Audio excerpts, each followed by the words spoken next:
waktu kita. Mungkin saya akan coba untuk share screen. Apa di share screen kan panitia? Oh boleh, saya share screen sendiri ya.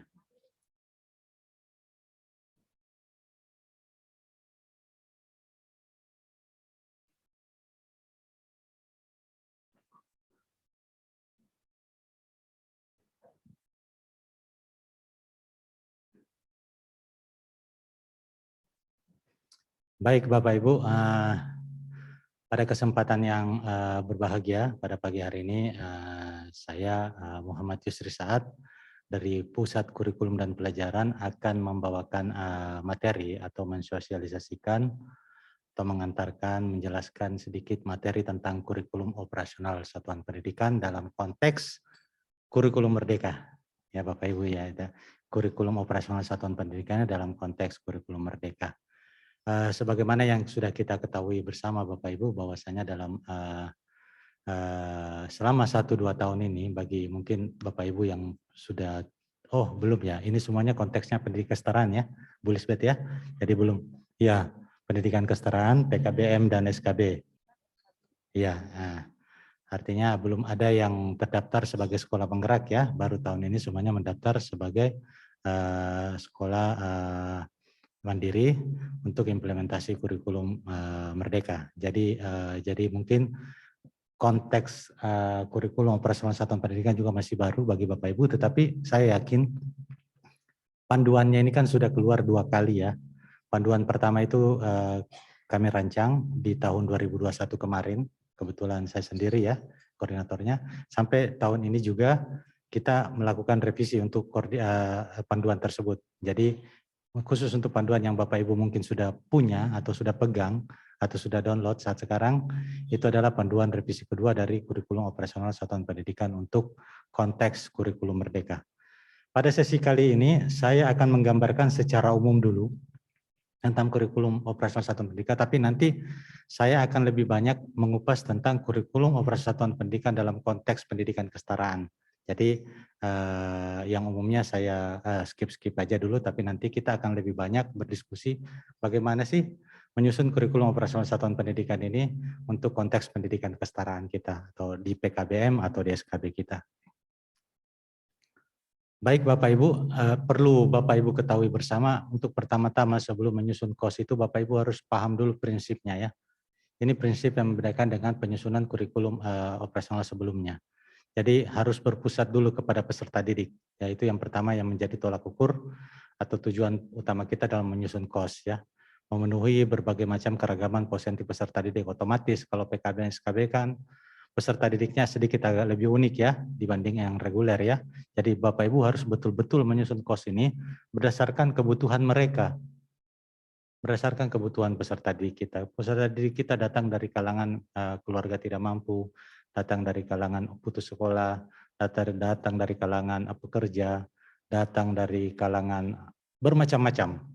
Sedikit agak berbeda dengan yang ada di formal ya. Dan mereka juga datang dengan membawa keunikan masing-masing. Nah, kurikulum operasional satuan pendidikan yang Bapak Ibu rancang tolong disesuaikan dengan kebutuhan mereka. Tidak mesti harus menggunakan satu struktur kurikulum yang sama untuk semuanya. Boleh menggunakan beberapa pendekatan struktur kurikulum yang kita kenal pendekatan MAPE, sistem blok, pendekatan terintegrasi atau tematik. Boleh, sangat merdeka. Jadi sesuai kebutuhan peserta didik, itu yang paling penting. Jadi jangan pukul rata. Jangan sama rata menggunakan pendekatan mata pelajaran untuk satu struktur kurikulum.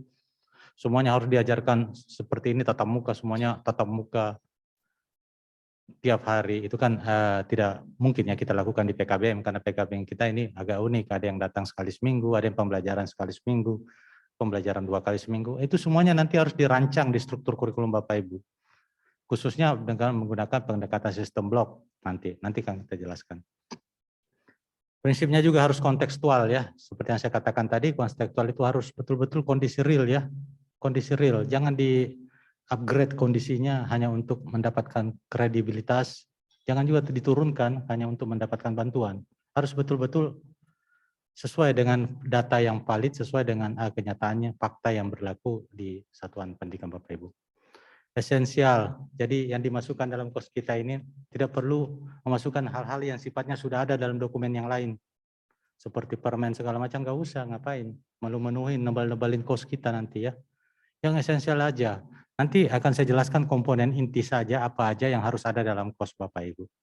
Akuntabel, dapat dipertanggungjawabkan dan berbasis data, betul berbasis data. Kalau warganya memang cuma 50, peserta didiknya memang cuma 50, jangan ditulis lebih dari itu, hanya untuk mendapat sesuatu yang bargainingnya lebih ada untuk organisasi atau PKBM. Harus tulis realnya aja. Dan wajib ini melibatkan berbagai pemangku kepentingan. Jadi Bapak Ibu bukan cuma kepala sekolah saja dan Wakasek kurikulum yang menyusun kos ini. Nanti Bapak Ibu juga melibatkan peserta didik, melibatkan stakeholder lainnya seperti komite, pengawas, ya, dan beberapa guru yang dianggap cakep dalam rangka menyusun kos ini. Ini bagi yang belum pernah menyusun kos, tapi saya yakin ya di ruangan ini semuanya sudah pernah menyusun kos, semua sudah pernah menyusun KTSP ya. Jadi untuk konteks ini ada di sini sekolah yang belum pernah menyusun KTSP atau kos, ya pasti sudah pernah ya kurikulum operasional yang kita sebut KTSP kemarin ya, pasti saya rasa sudah pernah. Jadi kalau sudah pernah kita loncat saja di sini, yaitu Bapak Ibu tinggal meninjau kembali karakteristik satuan pendidikannya. Jadi tidak perlu lagi melakukan analisis konteks karena analisis konteks sudah pernah dilakukan, tinggal mengupdate aja hasil atau data-data yang ada. Ya, tapi kalau belum, silakan lakukan dengan analisis konteks terlebih dahulu. Nah, kemudian tinjau kembali visi, misi, dan tujuannya. Apa masih relevan? Kemudian tinjau pengorganisasian pembelajarannya. Kemudian susun rencana pembelajarannya dan kemudian pendampingan dan evaluasinya. Khusus untuk nomor 1, 2, 3, dan 4 ini, Bapak Ibu yang lihat di monitor ya, di atas. Itu karakteristik, visi misi, pengorganisasian, dan rencana pembelajaran. Itu semua adalah komponen inti. Sampai nomor 4. Jadi itu yang wajib ada di dalam kos Bapak Ibu. Selebihnya itu boleh ada, boleh tidak ada. Tetapi hal-hal lain yang Bapak Ibu anggap esensial, misalnya, bisa Bapak Ibu tambahkan di lampiran. Misalnya kalender akademik, rencana kerja sekolah, dan hal-hal lainnya di luar 4 komponen ini. Boleh tambahkan di lampiran. Secara sistematika, desain, kita serahkan kepada Bapak Ibu di Satuan Pendidikan. Kami hanya kita hanya memberikan, ini loh komponen intinya. Nanti sistematikanya mau berurut, misalnya karakteristik dulu, visi misi dulu, baru karakteristik, silakan diatur aja Bapak Ibu. Kami susun begini karena berdasarkan urutan logisnya saja. Ya, urutan logisnya. Jadi di komponen pertama di analisis karakteristik satuan pendidikan itu Bapak Ibu nanti akan menganalisis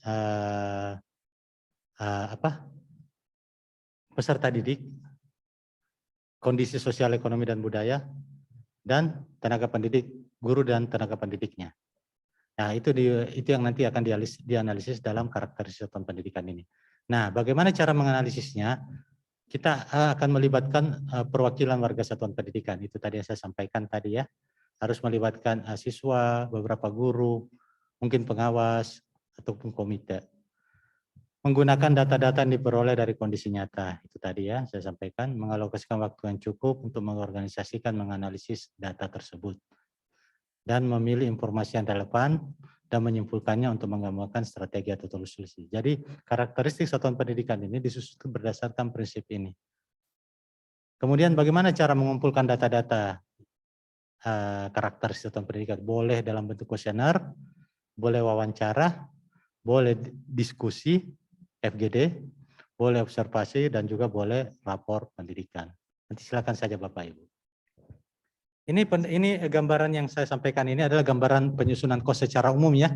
Secara umum nanti kita akan masuk pada bagaimana konteks pendidikan kesetaraan. Ini secara umum untuk visi, misi, dan tujuan. Ini yang membedakan sedikit mungkin di tujuan ya. Kalau visi, misi mungkin sama deh penyusunannya dengan yang kurikulum sebelumnya. Tetapi di tujuan satuan pendidikan ini Bapak Ibu, nanti misalnya kita di program paket di PKBM ada program paket A, program paket B, ada program paket C. Setiap program itu kita tuliskan tujuannya. Di situ ya. Di situ. Nah, kalau di SMK ada namanya konsentrasi kalian di bawah program kalian. Itu konsentrasi kalian, misalnya di SMK 1 Cirebon, ada 7 konsentrasi kalian, itu 7-7-nya dituliskan tujuannya situ. Tujuan konsentrasi kalian tata boga, tujuan konsentrasi kalian RPL, rekayasa perangkat lunak, tujuan pendidikan akuntansi, bisnis dan pariwisata, hotel dan manajemen, semuanya dituliskan di situ. Kalau dalam konteks keterangan kita tuliskan tujuan program paket A, tujuan program paket B, program paket C. Jadi yang membedakan di situ. Itu sedikit ya gambarannya, nanti akan saya jelaskan di slide berikutnya. Ini masih komponen umum. Saya masih berbicara dalam konteks general ya, konteks kurikulum operasional satuan pendidikan untuk seluruh jenjang pendidikan. Di dalam pengorganisasian pembelajaran bisa kita sebut bagian ketiga, bisa kita sebut nomor 3 atau bab 3, boleh seperti itu. Itu berisikan tentang pengorganisasian intrakurikuler, pengorganisasian kokurikuler, dan atau yang biasa kita sebut dengan proyek penguatan profil pelajar Pancasila, dan pengorganisasian ekstrakurikuler. Ya. Bapak Ibu, sebelum melakukan pengorganisasian intrakurikuler, yang paling pertama itu, Bapak Ibu, kita diberikan pilihan dulu untuk memilih pendekatan pembelajaran apa dulu. Itu dulu yang kita tuliskan. Pendekatan pembelajaran itu ada 4 yang kita sodorkan. Yang pertama pendekatan mata pelajaran, yang kedua pendekatan tematik, yang ketiga terintegrasi, yang keempat sistem blok. Dan alasannya, mengapa Bapak Ibu menggunakan sistem blok? Mengapa Bapak Ibu menggunakan pendekatan mata pelajaran? Di sini di bab 3 atau bagian 3 itu dijelaskan dulu itu. Baru kemudian menjelaskan bagaimana menggambarkan struktur kurikulumnya. Ya, nanti saya akan jelaskan di contohnya. Ini secara general aja. Khusus untuk proyek penguatan profil pelajar Pancasila juga diorganisasikan dalam bentuk seperti itu.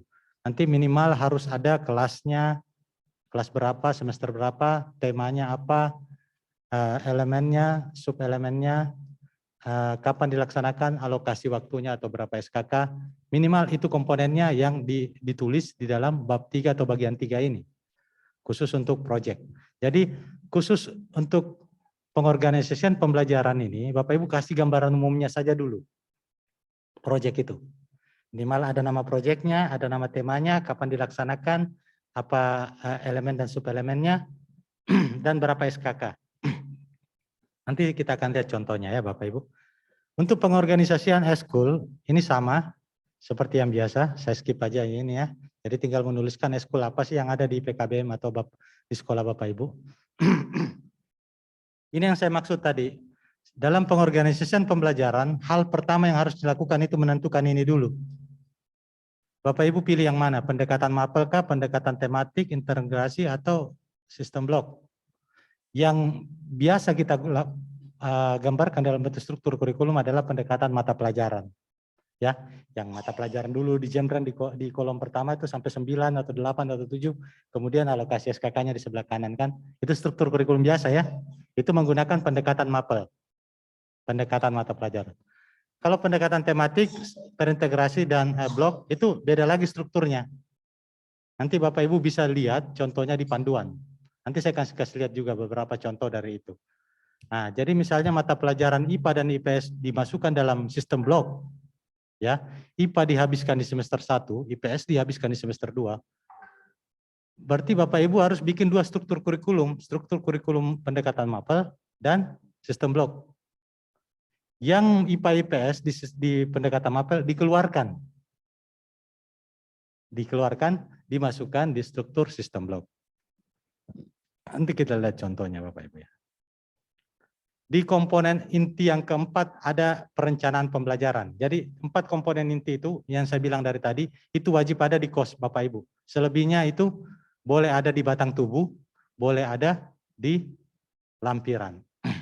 Seperti kalender akademik, misalnya kan rencana kerja sekolah, boleh di batang tubuh, boleh di lampiran. Tapi sebaiknya masukkan di lampiran aja karena nanti akan memenuhi batang tubuhnya. Kalau bisa KOS kita itu sangat sederhana, sangat simpel. Sangat sedikit. Mungkin bisa jadi buku saku, berapa halaman saja. Nanti bisa dikasih kepada semua orang. Jadi ke orang datang, lihat bagaimana kurikulumnya PKBMA. Oh, ya, kasih aja kosnya. Oh, ini. Jadi langsung paham orang. Oh, ini yang dikerjakan di PKBMA misalnya. Di komponen keempat itu berisikan 2 sub elemen atau sub komponen ya. Pertama itu ruang lingkup satuan pendidikan atau yang biasa kita sebut dengan ATP ya. Sudah pada kenal istilah alur tujuan pembelajaran Bapak Ibu ya? Bagaimana menurunkan CP menjadi TP menjadi ATP? Nah, nanti kalau mau lebih lebih jelas tentang itu, baca panduan pembelajaran. Karena dalam konteks kita di sini berbicara tentang KOS, mungkin sedikit aja yang kita iris untuk penjelasan pembelajaran dan asesmen itu. Kemudian ada ruang lingkup kelas. Ruang lingkup kelas itu biasa kita sebut RPP atau silabus. RPP atau modul ajar. Ya, kasih satu contoh. Jadi di bagian komponen 4 ini, satu contoh tentang ATP dan satu contoh tentang RPP atau modul ajar. Kalau bisa mapelnya linear. Contoh ATP-nya misalnya mata pelajaran Pancasila kelas 10. Kalau bisa contoh RPP-nya atau lingkup kelasnya itu juga kelas 10 dari tujuan pembelajaran yang kita ambil dari ATP Pancasila itu. Jadi linear. Jadi sebenarnya di komponen 4 ini untuk mengetahui sejauh mana pemahaman satuan pendidikan dalam menerjemahkan capaian pembelajaran, menurunkannya ke dalam bentuk pembelajaran. Di sini Bapak Ibu lihat di kotak 4 itu ya, itu alurnya. 4 kotak itu. Bagaimana Bapak Ibu dulu pertama pahami dulu CP-nya. Kemudian setelah paham CP-nya, setiap mapel itu, kemudian rumuskan tujuannya. Nanti kita lihat bagaimana caranya itu semua bekerja ya. Kemudian susun ATP-nya, alur tujuannya. Sebenarnya ATP ini tidak membreakdown lagi dari tujuan, hanya mengurutkan. Kalau merumuskan tujuan pembelajaran ini, merumuskan tujuan pembelajaran yang ini Bapak Ibu harus turunkan dari CP. Tetapi ketika dia sudah turun menjadi tujuan pembelajaran, tinggal Bapak Ibu urutkan menjadi ATP, alur tujuan pembelajaran. Jadi di alur tujuan pembelajaran sebaiknya dikasih nomor atau huruf. Kalau di sini jendol aja atau bulat ya, sini kasih nomor. Karena apa? Untuk menandai bahwasannya itu sebuah alur. Tidak mungkin seorang anak dapat membaca misalnya kalimat sempurna sebelum dia mengenal huruf. Kemudian huruf dirangkai menjadi kata. Itu alur pembelajaran. Jadi tujuan pertama anak mengenal huruf. Tujuan kedua anak merangkai huruf menjadi kata. Tujuan ketiga anak merangkai kata menjadi kalimat. Tujuan keempat kalimat dirangkai menjadi kalimat sempurna. Itu sebuah tujuan atau alur pembelajaran. Alur tujuan pembelajaran. Seperti itu ya Bapak Ibu. Nah, jadi begitu menurunkan ATP-nya. Jadi dibuat seperti alur, boleh dikasih coding dengan nomor, boleh juga dengan huruf. Kemudian setelah ATP tercipta, ATP tersusun, kemudian kita rancanglah pembelajarannya dalam bentuk RPP ataupun modul ajar, silakan. Yang mana-mana saja Bapak Ibu yang lebih familiar, tapi kami sarankan Bapak Ibu bisa melihat dulu contoh modul ajar yang ada. Jadi Bapak Ibu bisa juga menyusun modul ajar. Ini komponen yang sifatnya tidak wajib ya, namun ini tetap kita sarankan. Seperti tadi pertanyaan Bapak, untuk mengetahui sejauh mana kita on the track. Sejauh mana kita, apakah kita sudah melakukan ini dengan sudah baik dan benar. Nah, di sini kita lakukan evaluasi itu. Jadi sebenarnya pendampingan dan pengembangan operasional itu adalah tindak lanjut daripada evaluasi. Itu kata kuncinya Bapak Ibu. Jadi tidak mungkin Bapak Ibu melakukan pendampingan dan pengembangan profesional kalau belum tahu apa duduk masalahnya di satuan pendidikan Bapak Ibu. Untuk mengetahui duduk masalah di satuan pendidikan Bapak Ibu, lakukanlah evaluasi. Ya, evaluasi boleh jangka pendek, boleh jangka panjang. Nah, berikut prinsip evaluasinya. Jadi penjelasan saya yang ini masih dalam konteks kurikulum operasional secara umum ya, Bapak Ibu. Ini berlaku juga untuk dari jenjang TK sampai kesetaraan. Jadi prinsip pertama dalam melakukan evaluasi itu tentukan dulu tujuan evaluasinya. Apa sih yang kita mau evaluasi? Tadi pertanyaan Bapak yang terakhir ke Pak Yogi. Apakah kita sudah on the track pembelajarannya? Apakah kita sudah on the track penyusunannya? Itu kita tentukan dulu tujuannya. Ada strateginya, ada jangka panjang, ada jangka pendek. Nanti saya kasih lihat contohnya. Kemudian menetapkan data informasi yang ingin kita dapat. atau yang ingin kita evaluasi. Tentukan bentuk asesmen evaluasinya, rancang aktivitas evaluasinya, dan kemudian gunakan alat penilaian pencapaian evaluasinya. Boleh instrumen, boleh kuesioner, ya, seperti itu. Boleh apa istilahnya? Tanya jawab langsung, boleh. Apakah sudah berjalan dengan benar atau enggak. Jadi dalam konteks pembelajaran boleh dievaluasi, dan dalam konteks lembaga juga boleh dievaluasi. Dalam konteks pembelajaran mungkin dalam jangka waktu pendek, dalam konteks jangka panjang yang kita evaluasi adalah satuan satuan pendidikannya, lembaganya.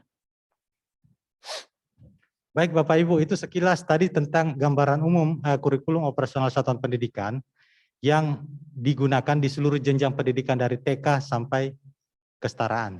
Sekarang kita akan masuk kepada contoh desain kurikulum operasional satuan pendidikan kesetaraan.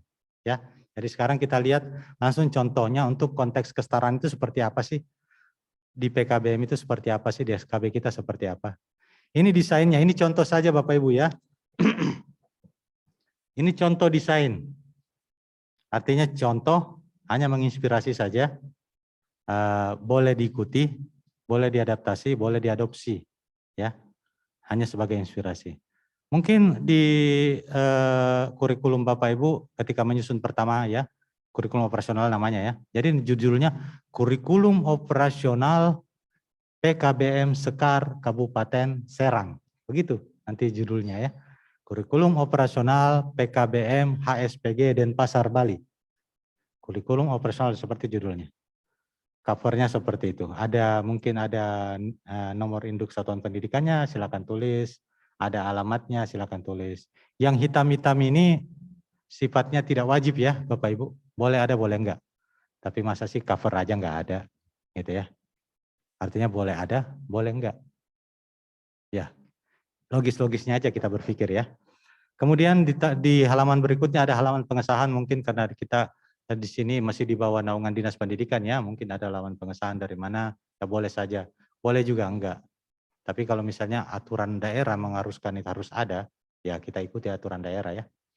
Kemudian ditambahkan dengan kata pengantar mungkin sedikit sambutan dari kepala sekolah atau ketua yayasan, bahwasanya kurikulum di PKBM Sekar ini adalah kurikulum pada satuan pendidikan program paket C, yang mana kelas 10-nya baru akan menjalankan kurikulum merdeka, dan kelas 11 dan 12-nya masih menggunakan kurikulum 2013. Itu kata pengantar, seperti itu ya.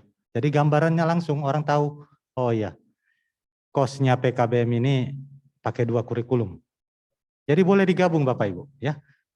KTSP K13 digabung dengan kurikulum mandiri untuk kos ini, boleh. Jadi nanti kita punya satu kurikulum saja. Nanti pertanyaannya di mana Pak digabungnya? Penggabungannya nanti di mana? Nanti kita lihat. Nah, kata pengantar, kemudian ada daftar isi. Nah ini sistematikanya kami buat seperti ini, hanya urutan logis saja. Tetapi desain, sistematika, silakan satuan pendidikan tentukan sendiri. Ya, tapi ini kan urutan logisnya saja, mulai dari karakteristik dulu, kemudian visi, misi, dan tujuan, kemudian pengorganisasian pembelajaran, kemudian perencanaan pembelajaran. Ini urutan logis saja, boleh sistematikanya dirancang Bapak Ibu satuan pendidikan boleh berbeda dengan ini. Dan bagian terakhir, evaluasi pendampingan, ya yang saya sebutkan tadi. Ini sifatnya kalau orang Islam bilang sunnah ya, karena juga memang tidak ada di Kepmen.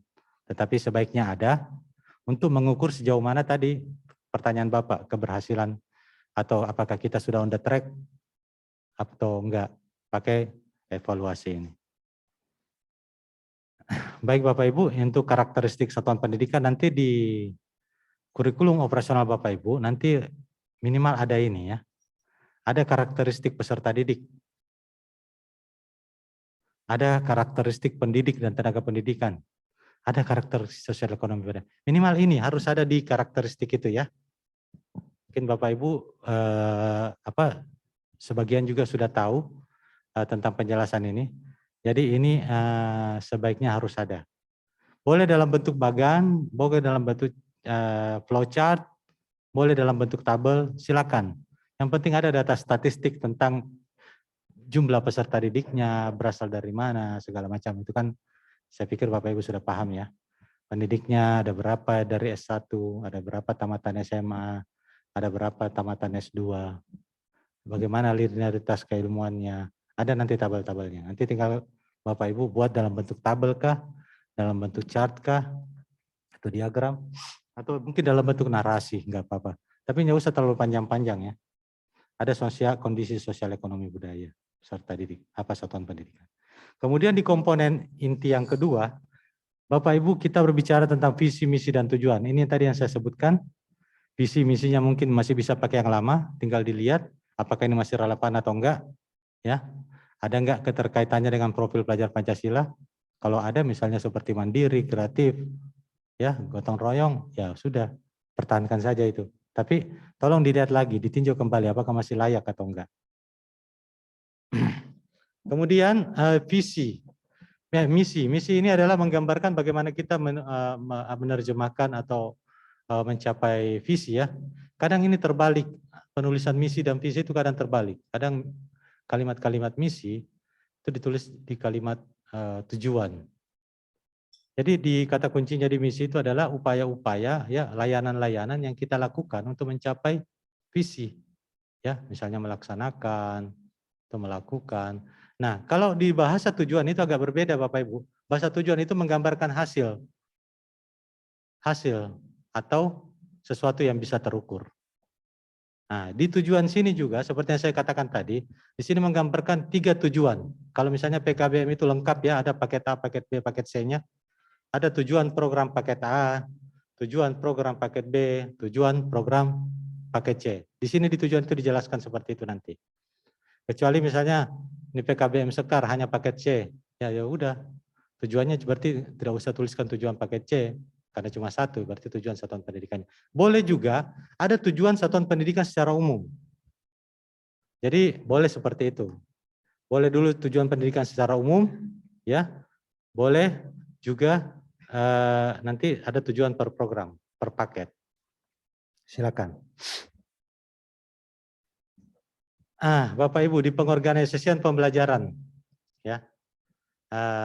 Di pengorganisasian pembelajaran kita ada 3 sub elemennya di situ, sub komponennya. Ada pengorganisasian struktur kurikulum, ada pengorganisasian proyek P5, proyek penguatan profil pelajar Pancasila. Ada pengorganisasian ekstrakurikuler ya. Jadi sebelum Bapak Ibu merancang elemen atau komponen struktur ini ya, yang paling pertama dilakukan Bapak Ibu tentukan dulu pendekatan pembelajaran apa yang mau dipakai. Itu tadi yang saya sebutkan yang 4 itu. Ada pendekatan mapel, pendekatan terintegrasi, sistem blok atau tematik. Karena berdasarkan pendekatan itu akan tergambar struktur kurikulumnya. Misalnya pendekatan mapel, ya pendekatan mapel yang biasa contohnya, struktur kurikulum yang biasa. Sistem blok, beda dengan pendekatan struktur yang biasa. Tematik juga beda. Nanti Bapak Ibu bisa lihat contohnya di panduan, kalau untuk struktur-struktur itu. Saya hanya menjelaskan bagaimana Bapak Ibu menurunkannya menjadi sebuah struktur kurikulum. Ya, nanti saya akan kasih lihat contohnya, bagaimana ini dibuat. Pengorganisasian pembelajaran dibuat, saya kasih lihat juga langsung dengan contoh KOS salah satu PKBM.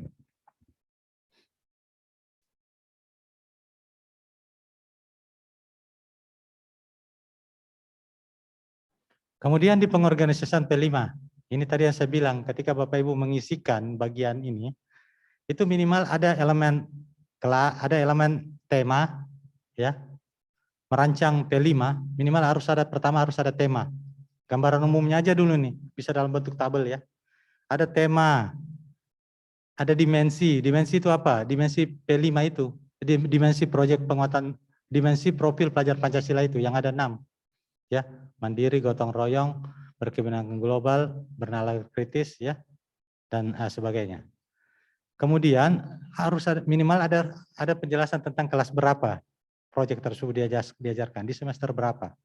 Dan ada alokasi waktu, berapa SKK Bapak Ibu naruh untuk program pemberdayaan atau program keterampilan itu. Karena Bapak Ibu, di proyek kita di pendidikan kesetaraan itu dilakukan melalui 2 program ini, program pemberdayaan dan program keterampilan.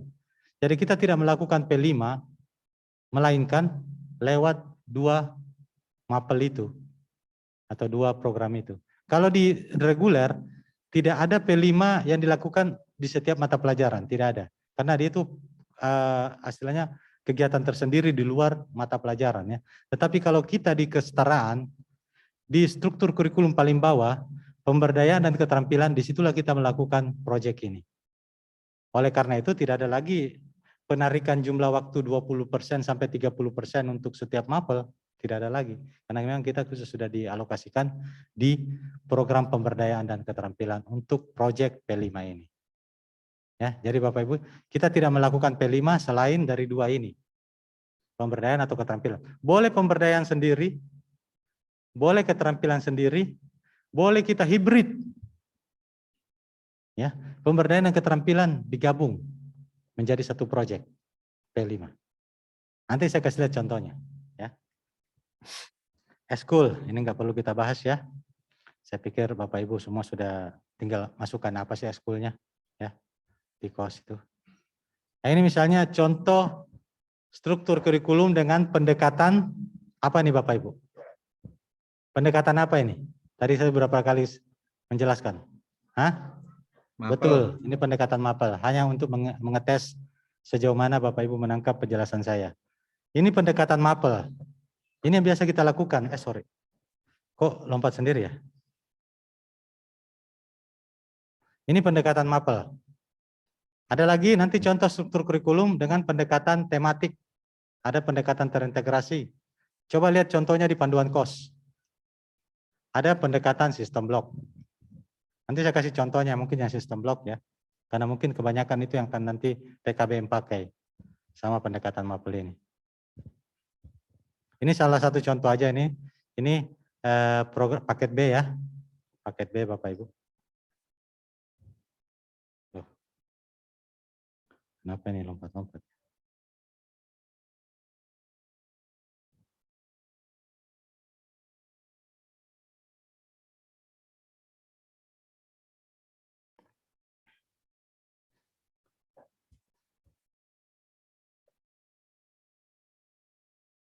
Nah, ini Bapak Ibu ya, contoh pendekatan struktur kurikulum dengan pendekatan mapel ya. Nah, ini contoh, ini kita masih pada bagian C ya Bapak Ibu ya. Bagian C itu saya ulangi lagi, pengorganisasian pembelajaran. Pengorganisasian pembelajaran ada 3 komponennya di dalam ya. Ada struktur intrakurikulernya, ada proyek P5-nya, dan ada eskulnya. Ini untuk satu contoh struktur kurikulum dengan intrakurikulernya, ya. Ini satu contoh. Kemudian ini contoh untuk pengorganisasian P5-nya. Ini tadi yang saya bilang. Minimal ada nama proyeknya. Ini gambaran umumnya aja dulu.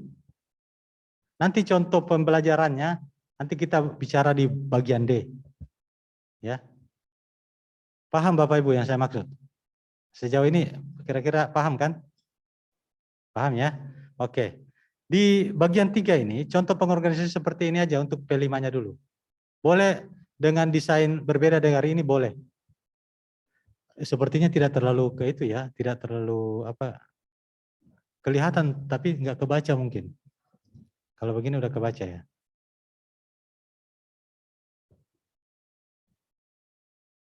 Nah ini minimal ada ini. Ada mapelnya, ada nama proyeknya. Proyek 1, proyek 2, proyek 3. Misalnya 1 tahun ya. 1 tahun di SMA itu minimal 3 proyek. Di SMP minimal 3 proyek, di SD minimal 2 proyek. Kelasnya kelas 10 semester 1, kelas 10 semester 1, kelas 10 semester 2. Mata pelajarannya atau programnya di proyek 1 itu program pemberdayaan sendiri misalnya. Di proyek 2 itu keterampilan sendiri misalnya. Di proyek ketiga itu di hibrid. Ada pemberdayaan dan ada keterampilan. Di hibrid, digabung. Boleh juga proyek 1, proyek 2, proyek 3 ini di hibrid. Kalau saran saya sebaiknya di hibrid Pak, semuanya. Karena pemberdayaan itu, dia tidak apa ya, dia bukan sesuatu yang sifatnya seperti keilmuan yang diajarkan langsung paham, tetapi pemberdayaan itu, dia lebih banyak akan muncul karakternya atau soft skill-nya itu ketika mereka melakukan aktivitas atau melakukan sesuatu. Seperti percaya diri, berani. Itu tidak bisa diajarkan seperti mengajarkan sebuah konsep pengetahuan. Yang namanya berani itu, percaya diri itu harus dibuktikan lewat aktivitas kalau mengukurnya kan. Ya, jadi saya sarankan untuk pemberdayaan ini tidak perlu terlalu banyak SKK-nya nanti, ya. Boleh dicatat tidak perlu terlalu banyak SKK-nya kalau dia dihibrid. Karena dia akan muncul, tujuan-tujuan pemberdayaan itu akan muncul berulang-ulang di setiap keterampilan, di setiap proyek. Akan muncul berulang-ulang tujuan itu. Kalau dia muncul berulang-ulang, lebih bagus atau lebih buruk Bapak Ibu? Soft skill yang diasah berulang-ulang lebih bagus apa? Lebih bagus kan? Orang yang namanya tiap hari naik presentasi, orang yang namanya tiap hari, itu akan mentalnya lebih tebal. Keberaniannya lebih banyak ketimbang orang yang baru sekali presentasi selama 1 tahun sekolah misalnya, atau 3 tahun sekolah. Tetapi kalau dia diasah terus, pasti lebih bagus. Jadi pemberdayaan itu sebaiknya dihibrid. Ini saran saya ya. Kalaupun dia mau dilakukan terpisah, ya sudah lakukan terpisah. Rancanglah kegiatan bagaimana cara mencapai tujuan pembelajaran pemberdayaan itu. Mungkin lewat outbound, mungkin lewat kegiatan-kegiatan di luar sekolah. Silakan dirancang aja. Misalnya seperti ini kan. Kok ini saya pindah-pindah sendiri ya? Apa di handle dari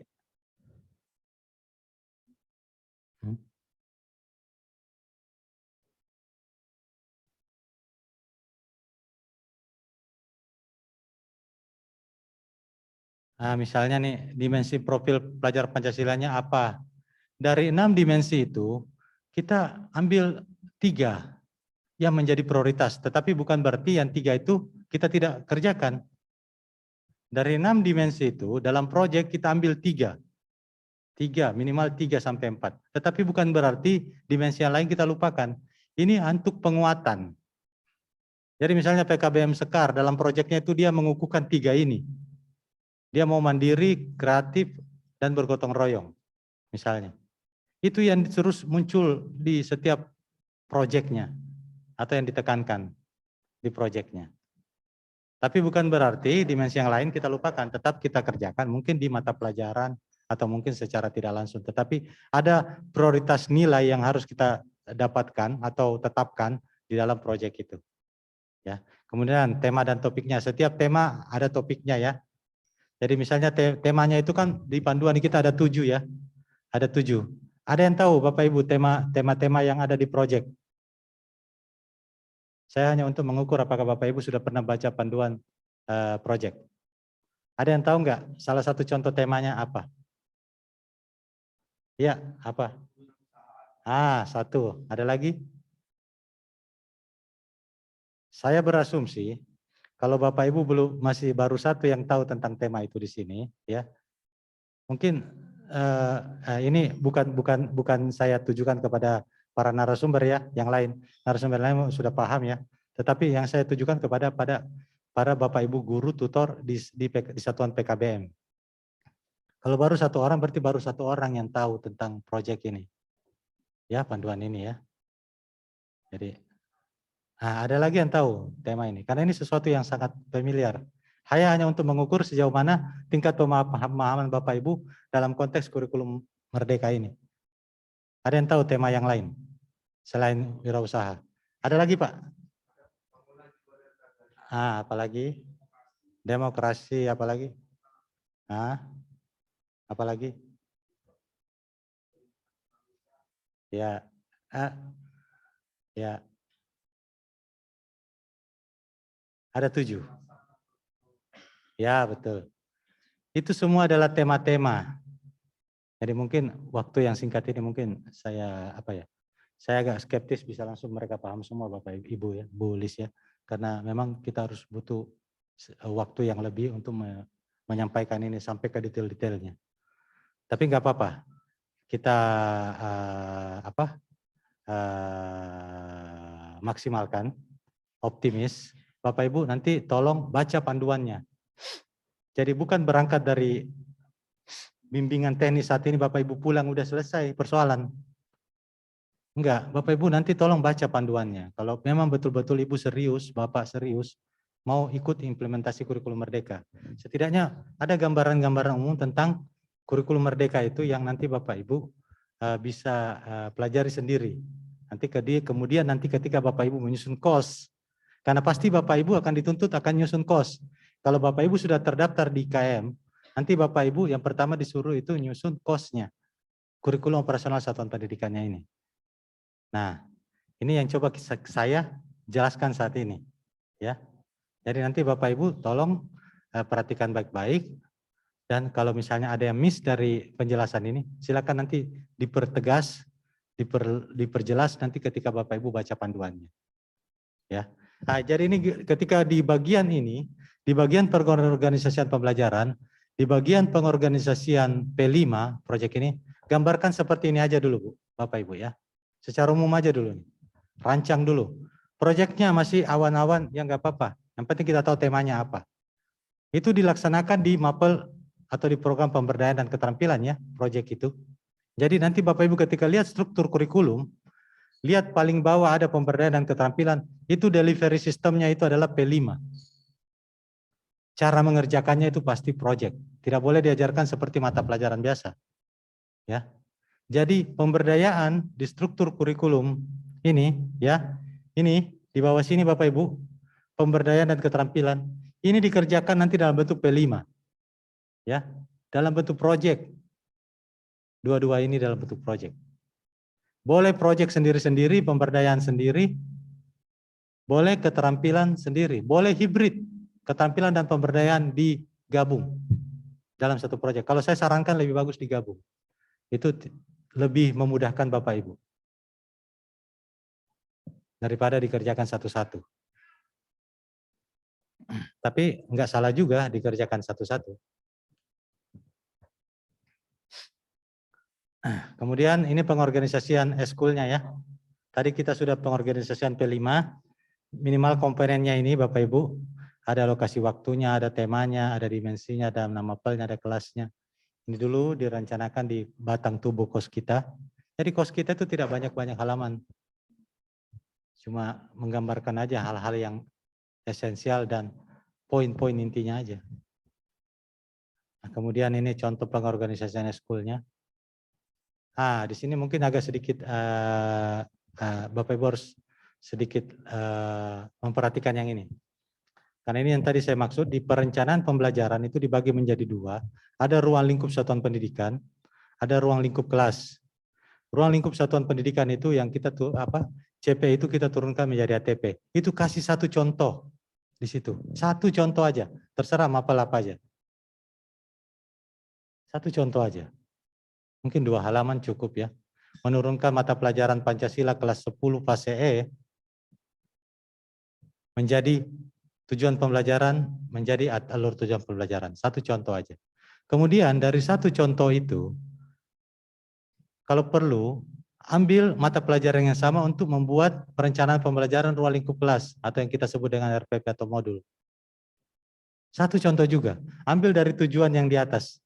Tujuannya misalnya ruang lingkup satuan pendidikan mengambil mata pelajaran Pancasila kelas 10 fase E. Itu kan diturunkan CP-nya menjadi tujuan pembelajaran. Ambil satu tujuan pembelajarannya untuk kita turunkan di ruang lingkup kelas. Ya. Menjadi RPP atau silabus. Jadi di ruang lingkup kelas ini satu contoh RPP atau satu contoh modul ajar.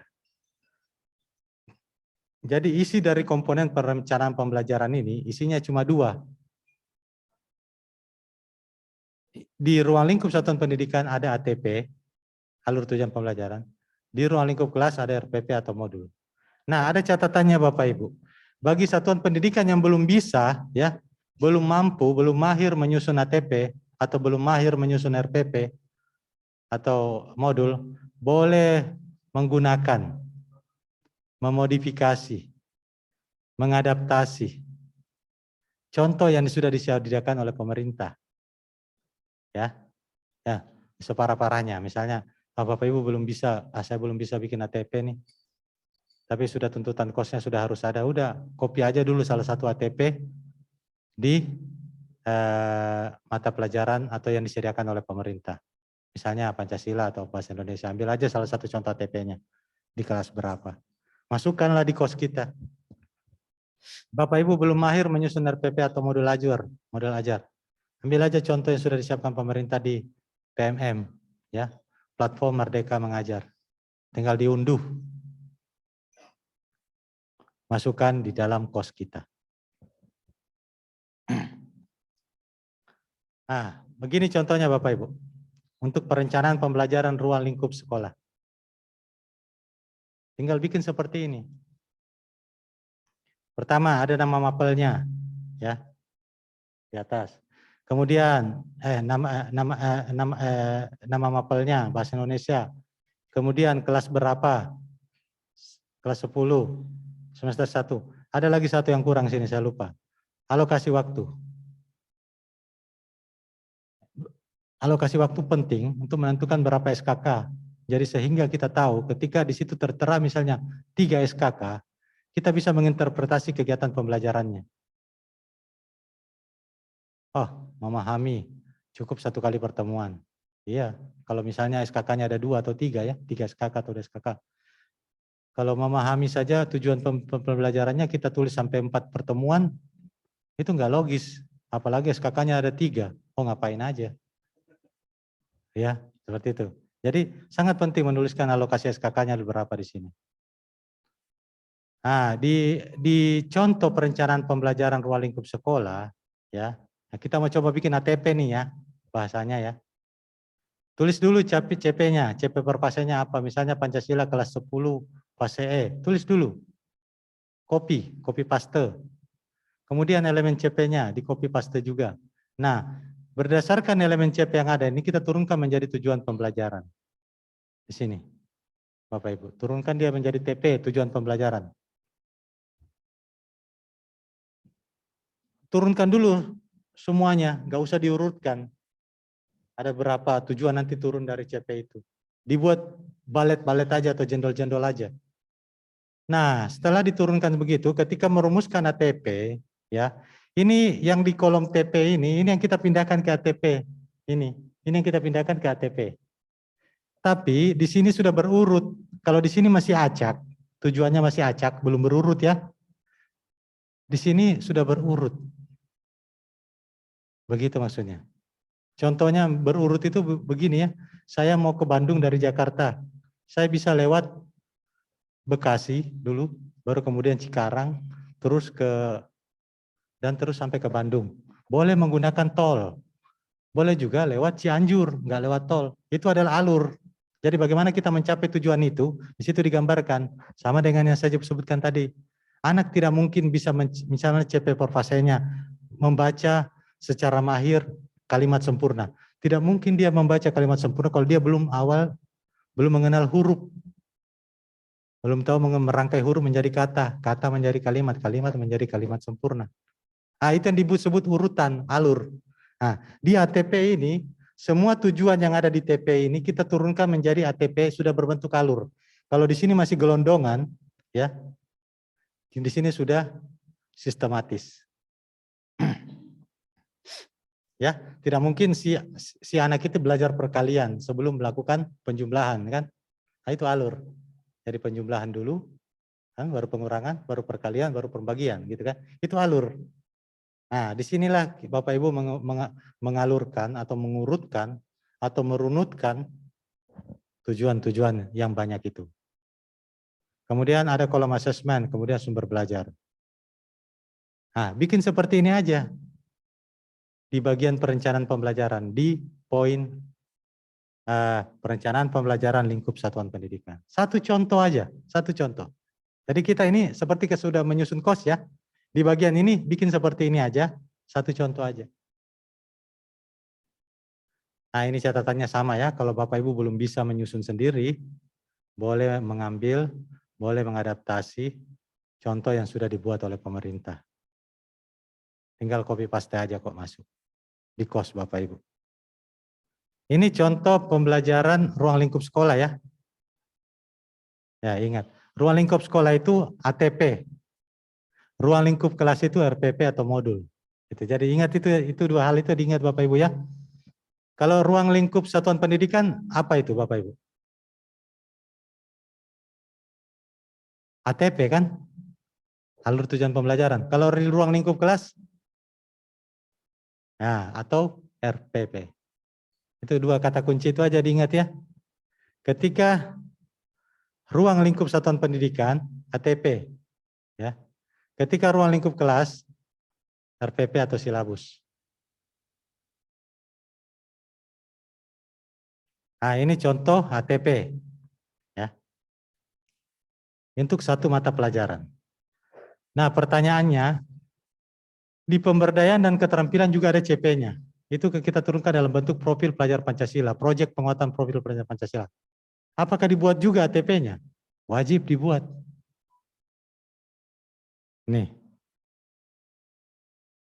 Ini program keterampilan. Di struktur tadi paling bawah.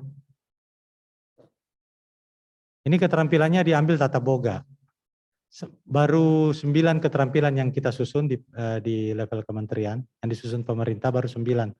Kalau Bapak Ibu punya keterampilan lain di luar 9 itu, silakan Bapak Ibu bikin CP-nya dulu. CP keterampilan itu. Misalnya welding, mengelas ya. Kan belum kita buat tuh CP-nya. Nah kan tapi Bapak Ibu sudah punya KD-KD-nya kan kemarin. Buat KD-KD itu menjadi CP dulu. Nah, kalau mau membuat CP, ada namanya panduan penyusunan capaian pembelajaran untuk pendidikan kesetaraan. Ada semuanya di platform Merdeka Mengajar. Boleh juga diunduh di www.kemdikbud kurikulum.kemdikbud.go.id seperti yang disampaikan Pak Yogi tadi. Semua itu sudah ada di situ. Nah, jadi misalnya ini untuk ATP-nya pemberdayaan dan keterampilan ya. Kita tulis dulu CP-nya sebelah kiri, CP-nya. Kemudian elemen CP-nya copy paste aja dari Kemendikbud yang terbaru tentang CP ya, 003 kok berapa ya? Saya lupa, 330 ya. Silakan di copy di situ di CP-nya. Kemudian dipaste di sini capaian pembelajaran dan elemen CP. Kemudian berdasarkan CP-CP yang Bapak Ibu paste tadi, rancang CP-CP itu menjadi tujuan pembelajaran, breakdown dia, uraikan dia menjadi tujuan-tujuan. Satu elemen mungkin ada 2 sampai 3, 4 tujuan. Elemen berikutnya ada 2, 3, 4 tujuan. Silakan saja. Nanti kemudian setelah Ibu breakdown menjadi tujuan-tujuan pembelajaran, diurutkanlah dia berdasarkan alur. Yang mana dulu yang kita mau capai, baru yang mana, yang terakhir apa. Makanya di sini dibikin double jendol atau bulat karena masih acak. Di sini tidak boleh lagi acak, harus berurut.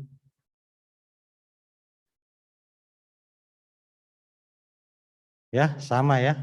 ATP-nya project sama ATP-nya mapel sama. Sama kolomnya. Ini contoh saja ya. Saya gambarkan cara menurunkan itu.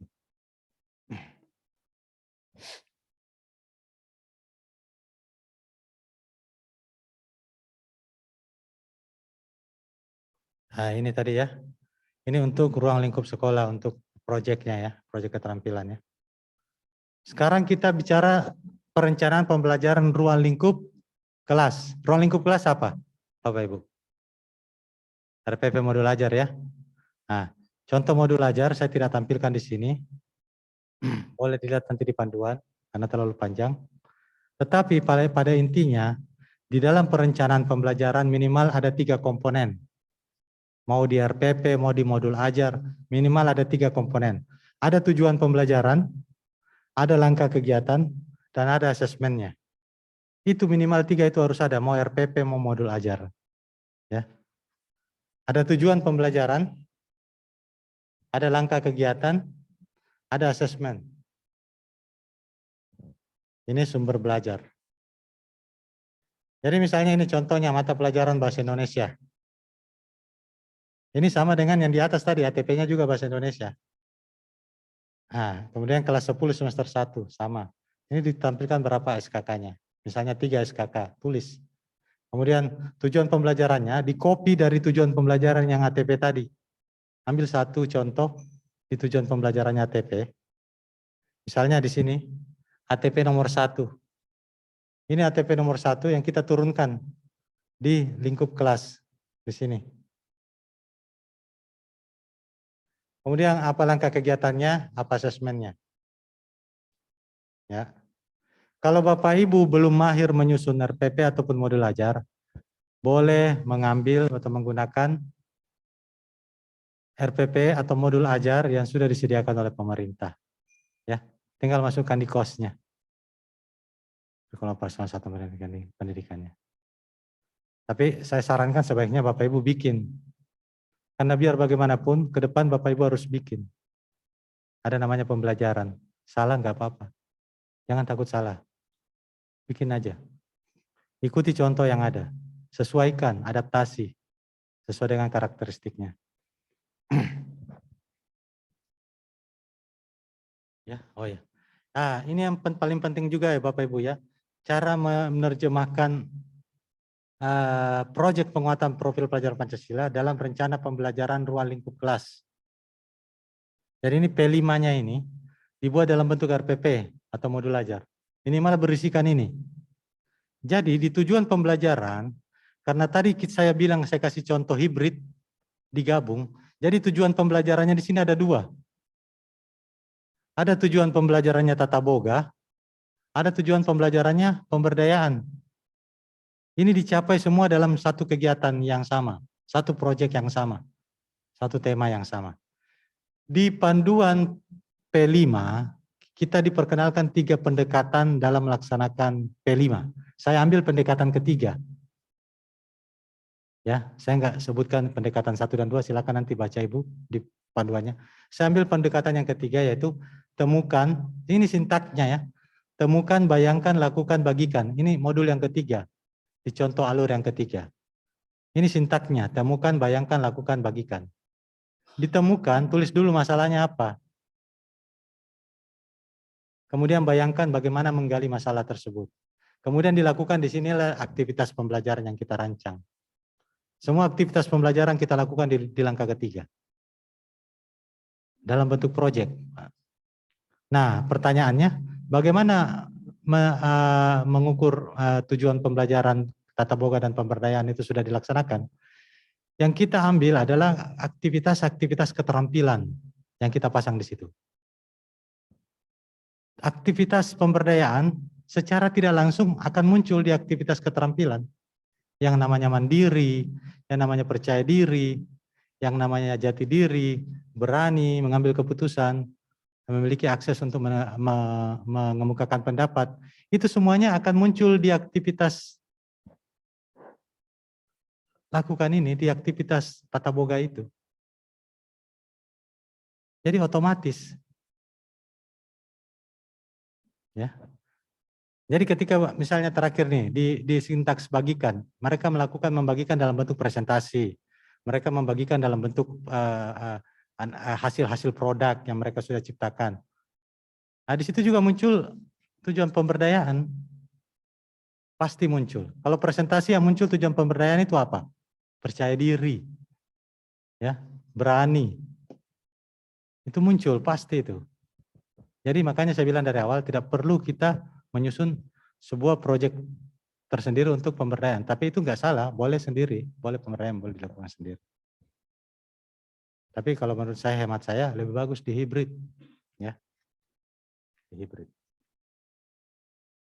Nah, misalnya di dalam asesmennya, asesmen untuk formatifnya, misalnya kan, boleh melakukan pengamatan terhadap aktivitas itu, boleh menggunakan kuesioner, boleh juga melalui tes lisan, tes tulis, boleh. Nah, khusus untuk pemberdayaannya dibuat dalam bentuk rubrik untuk mengukur apakah nilai-nilai dan pemberdayaan itu sudah tercapai atau tidak. Kita bikin rubrik.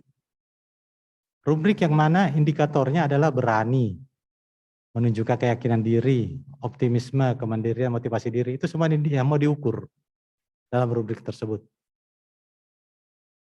Nah, itu untuk menilai pemberdayaannya sudah dilakukan atau enggak. Dalam satu aktivitas saja.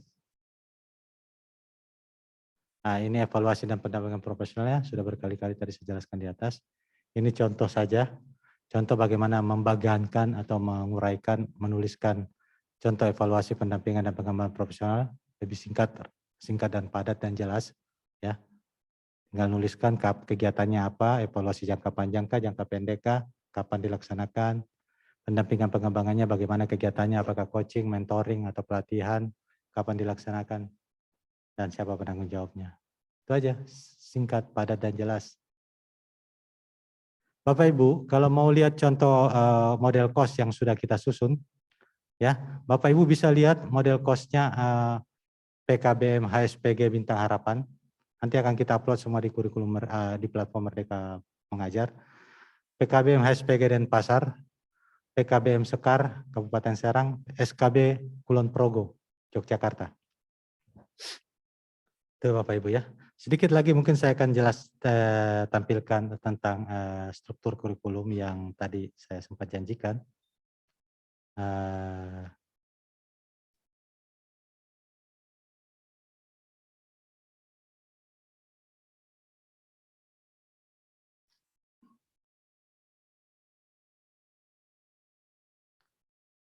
Ini struktur kurikulumnya HSPG PKBM Homeschooling Bintang Harapan di Kota Bandung. Saya kasih lihat sekilas saja. Ini namanya ya. Ada alamatnya, ada kata pengantar, lembar pengesahan, ada kata pengantarnya dari ketua yayasan.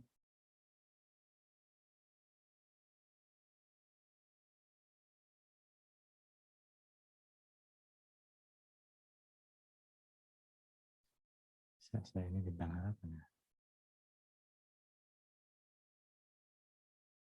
Daftar isinya, ini karakteristik satuan pendidikannya. Pertama dimulai dengan karakteristik peserta didik ya tadi ya. Tuliskan berapa karakteristik tenaga pendidiknya, karakteristik sosial budayanya. Kemudian masuk di visi misi. Kan karakteristik cuma 2 halaman ya tadi. Visi misi, tujuan. Nah, ini tadi saya bilang Bapak Ibu, di tujuan itu ada tujuan pendidikan secara umum, ya. Ada tujuan per program, tujuan program paket A, tujuan program paket B.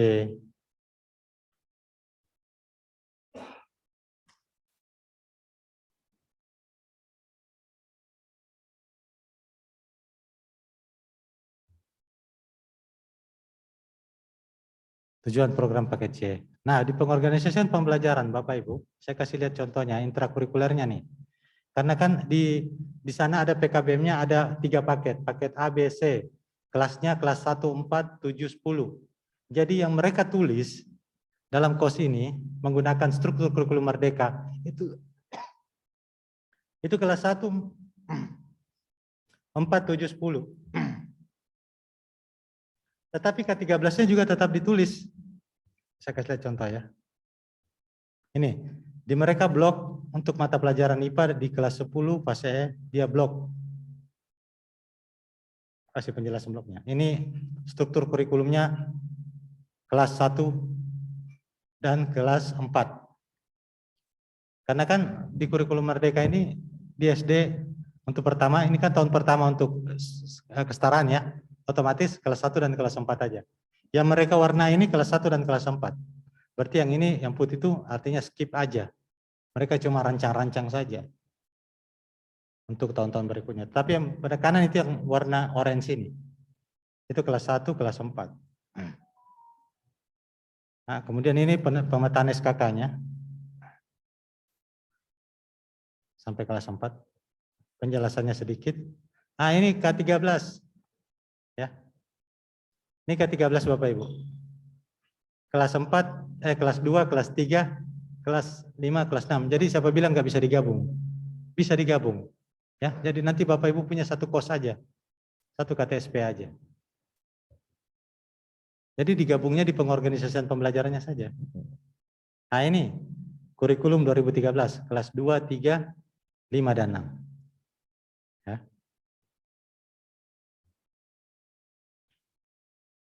Ini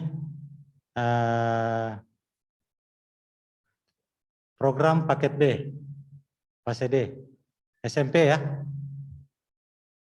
Yang di kuningin ini yang kelas 7, karena ini aja yang kita pakai dulu di tahun pertama ini. Kelas 8, kelas 9 kita skip aja dulu. Nah, ini pemetaan SKK-nya. Penjelasannya sedikit di paket D. Kemudian ini K13-nya yang kelas 8 dan 9. Dia kasih contoh seperti itu ya. Jadi digabung. Kemudian kita masuk di fase E kelas 10. Ya, kelas 10.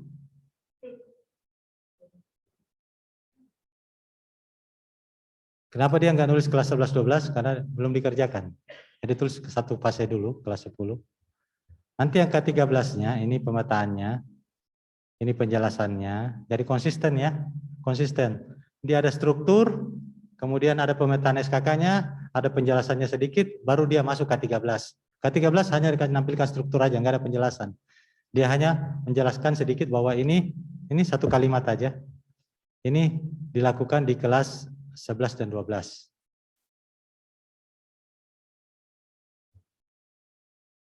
Ini proyeknya, tadi saya sudah gambarkan ya. Digambarkan seperti ini aja, tabel aja. Satu halaman juga selesai. Mungkin seperti itu aja Bapak Ibu ya. ATP-nya kan tadi saya sudah perlihatkan ya. Bagaimana menurunkan ATP itu. Ini ATP ini, alur tujuan pembelajaran. Ini satu mata pelajaran nih. Tadi yang saya tunjukkan dalam tabel-tabel itu, ini sudah ada isinya. Ini salah satu contoh saja. Mata pelajaran apa nih?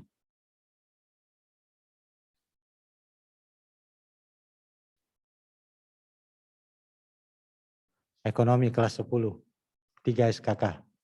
Dia turunkan dalam bentuk KTP. Ini nanti diturunkan lagi dalam bentuk RPP, Bapak Ibu ya. Nah ini ruang lingkup satuan pendidikannya, dia turunkan seperti ini. Ini ATP-nya. Ini ruang lingkup kelasnya RPP-nya. Nah masih pelajaran yang sama, masih ekonomi. Dia ambil satu tujuan tadi, ini satu tujuan. Ini langkah kegiatannya, asesmennya, ini RPP-nya ya. Nah sekarang kita lihat yang proyeknya. Ini proyeknya. Proyek itu sebelum kita lakukan sebagai proyek, kita turunkan dulu CP itu menjadi ATP. Ya.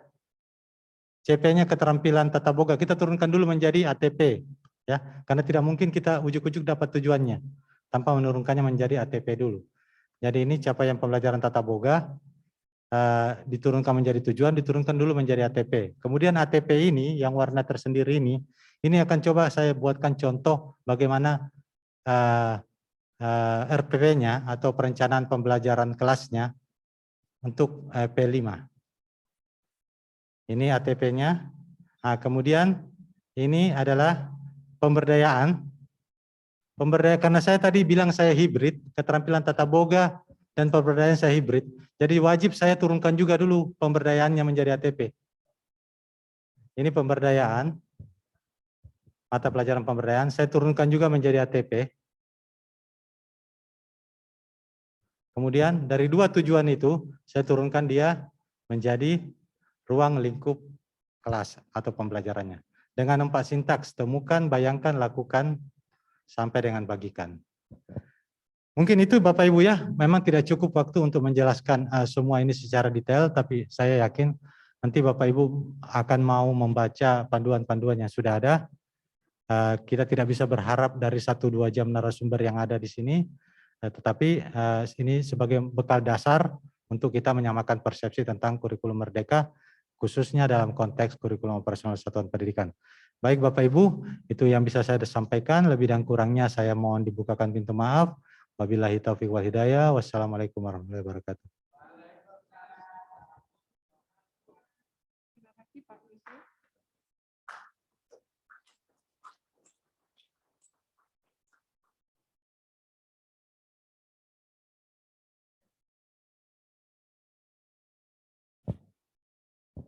Terima kasih Pak Yusri sudah memaparkan begitu jelasnya tentang cost ya. Tapi memang ini baru pelajaran yang pertama ya, mohon maaf ya Pak Surya masih belum dan baru ini sosialisasinya. Bapak Ibu tadi sudah disampaikan Pak Yusri, ini kita tidak bisa tahu secepat ini begitu kita pulang sudah hafal semua, tetapi marilah kita membaca nanti panduan setelah kita nanti pulang ke tempat kita masing-masing. Bapak Ibu, kami tidak ada kesempatan untuk bertanya, barangkali nanti masih ada sesi selanjutnya nanti di Semarang, Pak. Mungkin bisa lagi pertanyaan-pertanyaan lewat Zoom ya untuk Bapak Yusri, karena memang padat sekali dan narasumber kita selanjutnya sudah hadir di tengah-tengah kita. Untuk itu, oh iya, satu orang boleh ya, tapi Bapak boleh yang di Zoom nggak? Yang di Zoom ini ada Ibu. Oh, yang di sini silakan satu orang katanya yang mau bertanya, monggo Pak.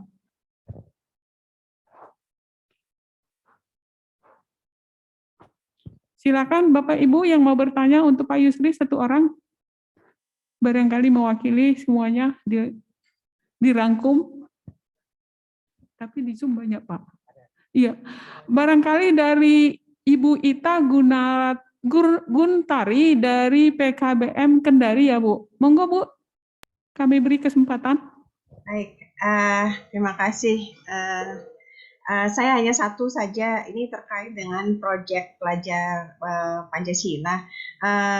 Kita tahu di kesetaraan itu untuk pemberdayaan itu juga ada capaian sendiri, jadi ada capaian pembelajaran sendiri. Nah, tadi yang diberikan contoh kan hanya langsung dimensi dari pelajar Pancasila, padahal di capaian di pemberdayaan itu juga ada capaian pembelajaran sendiri.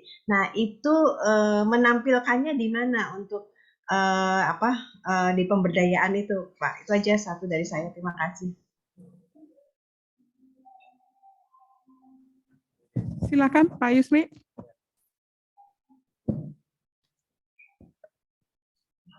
Terima kasih Ibu. Ibu lihat di layar monitor enggak? Ya, lihat Pak. Ya, itu tadi yang saya jelaskan tentang pemberdayaan. Jadi sebelum mengerjakan P5 dalam konteks pemberdayaan, Ibu harus menurunkan dulu CP pemberdayaan itu menjadi ATP. Ini tadi saya kasih contoh kan. Jadi bukan hanya keterampilan tata boga saja yang kita turunkan menjadi ATP-nya. Ini juga pemberdayaan juga kita harus susun ATP-nya. Jadi turunkan dulu pemberdayaan ini menjadi ATP. Nanti salah satu dari ATP ini kita akan ambil, kita turunkan dia menjadi rencana pelaksanaan pembelajaran atau RPP atau modul ajar. Kalau dia hibrid, satu ATP-nya pemberdayaan dan satu ATP-nya tata boga, kita gabung. Jadilah satu proyek. Itu satu contoh aja, satu aktivitas kegiatan aja ya. Tetapi sebenarnya ada panjang aktivitasnya karena ini ATP-nya, tapi harus disesuaikan. Proyeknya di proyek apa nih, kelas berapa? Misalnya di proyeknya di PASE kelas 10. Cari pemberdayaan yang kelas 10, turunkan dia menjadi ATP. Ya. Di tata boga kelas 10, turunkan dia CP-nya menjadi ATP. Kemudian dari beberapa ATP itu, ambil satu contoh ATP-nya pemberdayaan, ambil satu contoh ATP-nya tata boga, digabung menjadi satu kegiatan proyek penguatan profil pelajar Pancasila. Sampai di situ mengerti, Bu? Ya. Memasukkan Pancasilanya di sini tidak tertulis ya, Pak ya? Oh, dimensi profilnya, dimensi profil pelajar Pancasilanya. Ada kok. Karena yang di atas saya lihat hanya dimensi profil. Yang pas pengorganisasian yang ini kan yang dicontoh ya Pak, yang di atas pengorganisasiannya kan hanya tertulisnya di proyek pelajar Pancasila, tapi tidak disebutkan ininya capaian pemberdayaannya soalnya Pak. Yang mana maksudnya Bu? Yang saya sampaikan tadi itu sudah capaian pemberdayaannya. Oh, yang dicontoh ya Pak ya? Siapa? Iya. Yang mana yang maksud Ibu? Yang di pengorganisasian yang di komponen 2 masa tadi Pak. Yang ada komponen 1 komponen 3 ya. Komponen 4. Di pengorganisasian pembelajaran. Ya. Itu. Oh, itu tadi yang saya kasih contoh, Bu. Yang ini nih, itu di pengorganisasian pembelajaran, Ibu tinggal masukin yang ini aja nih, lebih sederhana.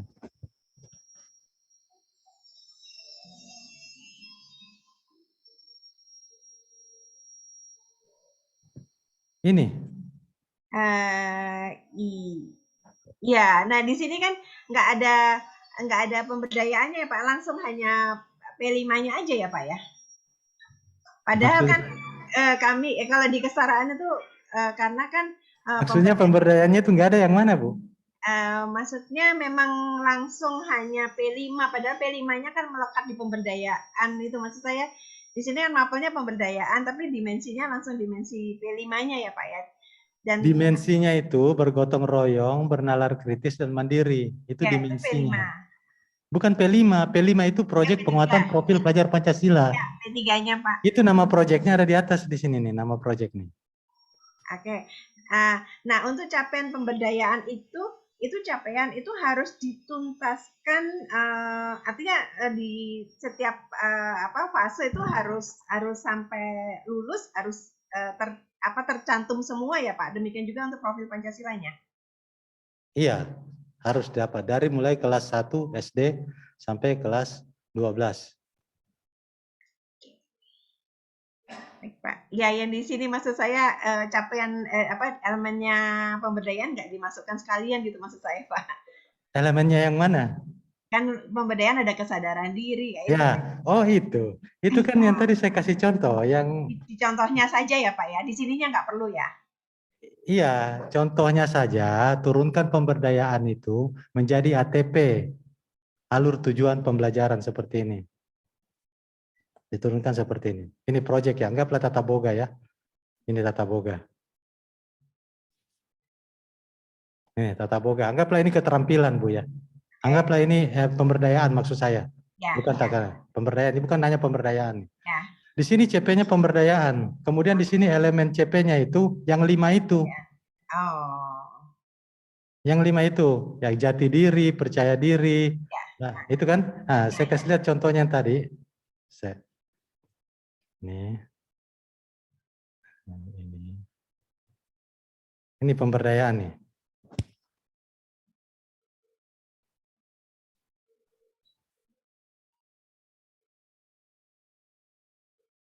Sorry. Nah, ini pemberdayaan yang Ibu maksudkan, tak? Ya. Ini saya kasih contoh kesadaran diri elemennya. Ya, berarti berangkatnya dari CP-nya pemberdayaan ya Pak ya? Otomatis. Ya. Ya Pak, terima kasih. Iya, terima kasih. Terima kasih Pak Mungkin, Yusri. Masih ternyata Pak ini perbaikan Pak, mohon maaf. Ya. Kita masih ada waktu lebih dari 40 menit ke depan. Oh boleh, jadi diperpanjang ya Pak? 2 jam? Iya. Oh ya nggak apa-apa. Jadi ini masih banyak pertanyaan Ya. ternyata Pak yang ada melalui lewat Zoom. Siap. 15 menit masih bisa ya Pak ya? Siap. Ya, mungkin ditayangkan yang nggak kelihatan Mas. Oke. Penanya kedua yaitu dari PKBM Metro.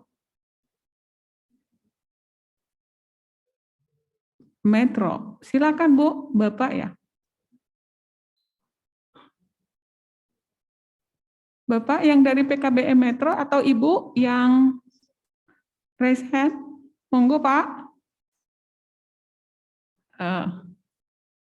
Silakan Bapak atau Ibu dari PKBM Metro. Barangkali peserta ada yang mau bertanya?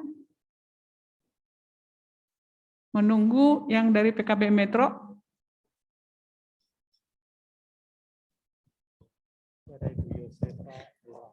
Oh, oke.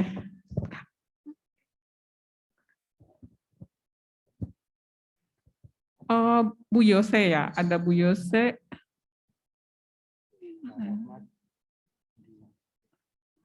Ada juga Bu Yosefa, kalau begitu Bu Yosefa Rosela. Yosefa Rosela, silakan Bu. Bu Yosefa.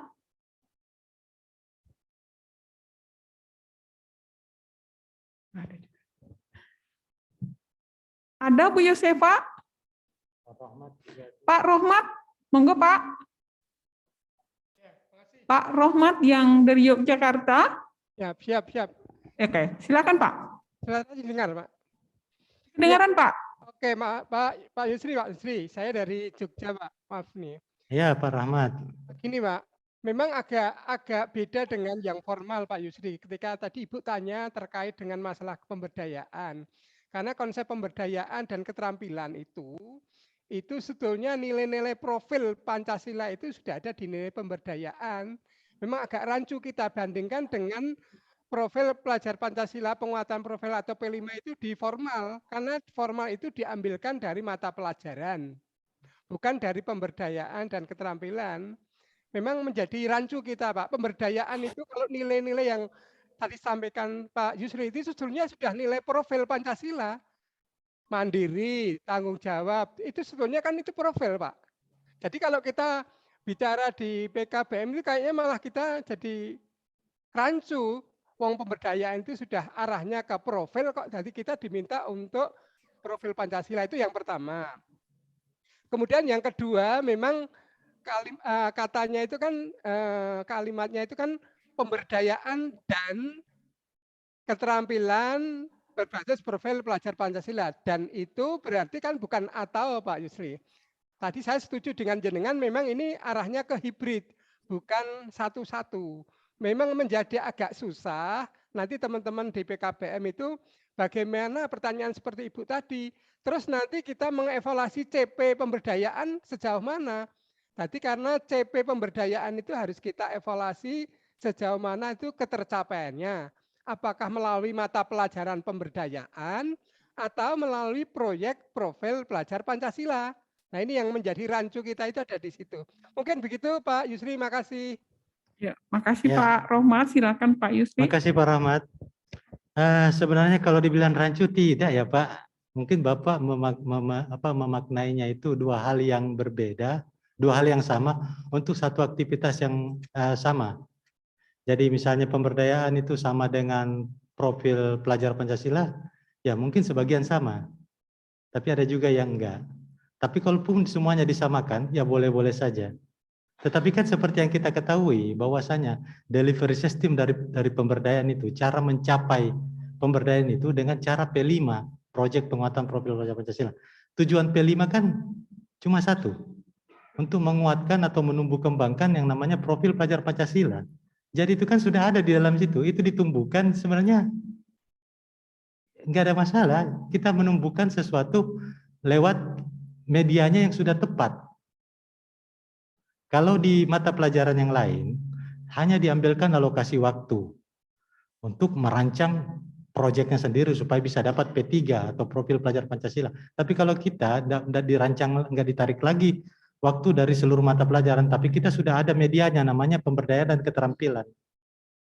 Di dalam pemberdayaan ini ada nilai-nilai profil pelajar Pancasila? Iya, memang ada.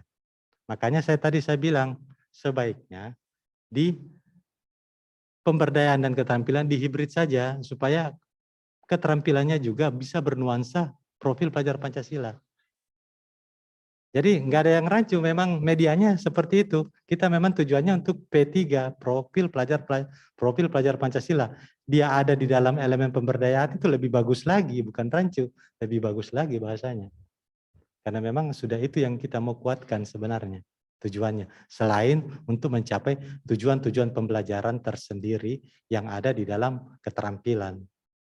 Tetapi tujuan utama adanya proyek penguatan profil pelajar Pancasila adalah itu tadi, 6 dimensi profil pelajar Pancasila. Bergotong royong, berkembang global, mandiri, kreatif, percaya diri, dan apalagi yang satunya. Nah, 6 itu yang mau dicapai di proyek penguatan profil pelajar Pancasila.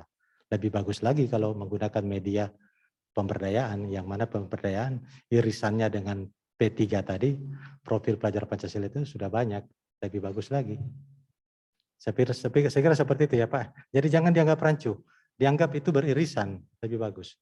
Istilahnya dua hal yang sama, diajarkan dengan satu aktivitas yang sama ataupun berbeda. Sama itu di pemberdayaan, berbeda itu jika misalnya digabung dengan keterampilan atau keterampilan sendiri. Ya, begitu.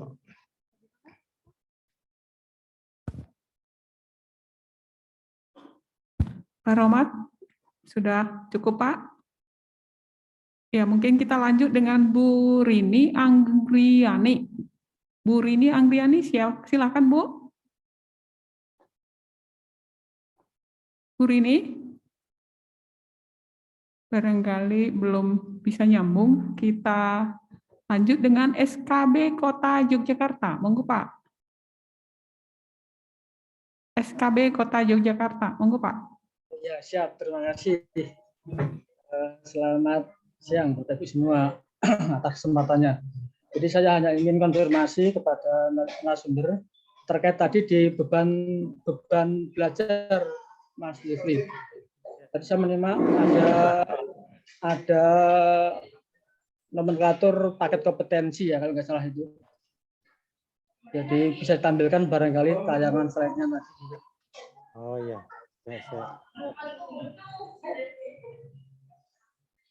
Di bagian mana Pak?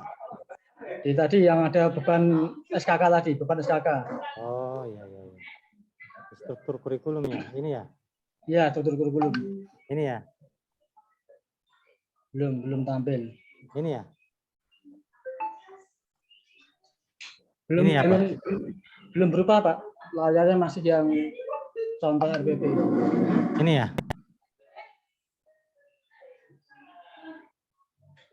Bukan yang bukan mana? itu Pak, dari di beban belajar tadi yang warna kuning-kuning tadi Pak. Yang mana? Bagian mana Pak? Beban belajar. Yang tadi kan ada PK51, PK52 tadi. Oh, contoh. Oh ya. Iya, contoh pemetaan SKK. Oh, yang pemetaan.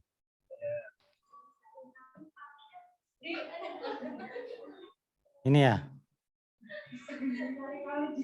Ini ya Pak? Bukan yang masih SKK utuh Pak. Yang masih SKK utuh tadi, yang masih ada SKK permapelnya tadi. Nah, coba. Ini.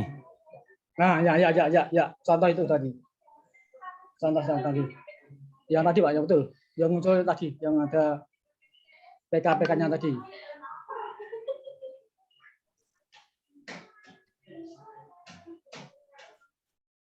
Oh, yang ke-13 ini ya? Nah, ini apa? Ya, yang ini. Ini kan tadi di semua jenjang ya. Jadi yang saya ingin konfirmasi adalah di kurikulum Merdeka ini untuk yang kaitannya tentang paket kompetensi. Kalau paket kompetensi kan memang untuk kur 13 ya. Ini nanti materi ajarnya atau modulnya kalau pembelajaran berbasis modular begitu. Nah, apakah nanti di IKM ini paket kompetensi itu masih digunakan atau tidak, atau digunakan hanya untuk yang masih ambil opsi pilihan pertama gitu, misalkan Merdeka Belajar gitu ya, Merdeka Belajar ya, bukan Mandiri Belajar ya, Merdeka Belajar ya, Mandiri Belajar. Nah, kalau itu memang opsinya Mandiri Belajar, berarti nanti kan menggunakan kur 13, berarti masih menggunakan belajar modular dengan sistem paket kompetensi gitu ya maksudnya ya? Iya, betul Pak, masih pakai. Nah, kemudian kalau nanti yang mandiri berubah atau mandiri berodip, berarti nanti tidak lagi pakai paket kompetensi itu ya? Gitu ya? Iya, tidak pakai strukturnya kurikulum Merdeka. Ya, gitu. Berarti artinya nanti kan berbeda kurikulumnya dan berbeda paket kompetensinya gitu ya? Iya, beda. Kalau di kurikulum Merdeka pakai fase dia kan? Ya, betul, pakai fase-fase. Artinya maksud kami adalah biar kami juga tidak salah paham nanti kalau kami menggunakan katakanlah opsi 1 ya, iya. Mandiri Belajar, berarti kami masih diizinkan masih pakai K13 paket kompetensi gitu ya. Iya. Masih pakai K13, tapi nanti boleh coba-coba menggunakan perangkat-perangkat ajar yang disiapkan oleh kurikulum Merdeka. Siap. Seperti CP-nya, boleh mengambil contoh CP-CP dari beberapa mata pelajaran untuk diajarkan, boleh mengambil modul ajarnya, boleh belajar di situ. Maksudnya boleh menggunakan itu. Ya. Oke, sampai kira itu saja. Biar kami ingin konfirmasi, kami nggak ada kesalahan paham. Terima kasih narasumber. Makasih banyak Bapak, makasih banyak.